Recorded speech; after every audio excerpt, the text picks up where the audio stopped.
துக்க வீட்டில் தீப்பிடித்து எரிந்த சம்பவம், ஒருவர் பலி, 3 பேர் படுகாயம். கோவையில் நேர்ந்த பெரும் சோகம்.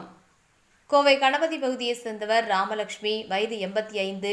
இவர் கடந்த சில நாட்களாகவே வயது மூப்பு காரணமாக உடல்நலம் பாதிக்கப்பட்டிருந்த ராமலட்சுமி உயிரிழந்தார். இன்று அவரது உடலை அடக்கம் செய்ய உறவினர்கள் முடிவு செய்தனர். அதன்படி நேற்று இரவு இறந்த ராமலட்சுமி உடலை பிரீசர் பாக்ஸ் மூலம் வீட்டில் வைத்திருந்தனர். இன்று காலை துக்க நிகழ்ச்சிக்காக வீட்டிற்கு ஏராளமானோர் வந்திருந்து ராமலட்சுமி குடும்பத்திற்கு ஆறுதல் கூறிக்கொண்டிருந்தனர்.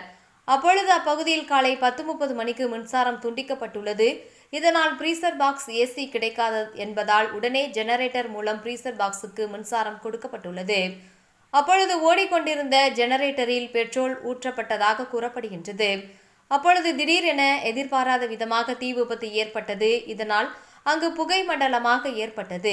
ராமலட்சுமி உடல் இருந்த அறையில் இருந்த உறவினர்கள் வெளியே ஓடினர். ஒரு சிலர் அறையில் சிக்கிக் கொண்டதாக கூறப்படுகின்றது. இதில் பத்மாவதி, பானுமதி, ஸ்ரீராம், ராஜேஸ்வரன் ஆகிய 4 பேர் ஒரு அறையில் மாட்டிக்கொண்டனர். அவர்களை உறவினர்கள் மீட்டனர். உள்ளே தீக்காயம் அடைந்து போராடி கொண்டிருந்த 4 பேரும் உறவினர்கள் மீட்டு மருத்துவமனைக்கு கொண்டு சென்றனர்.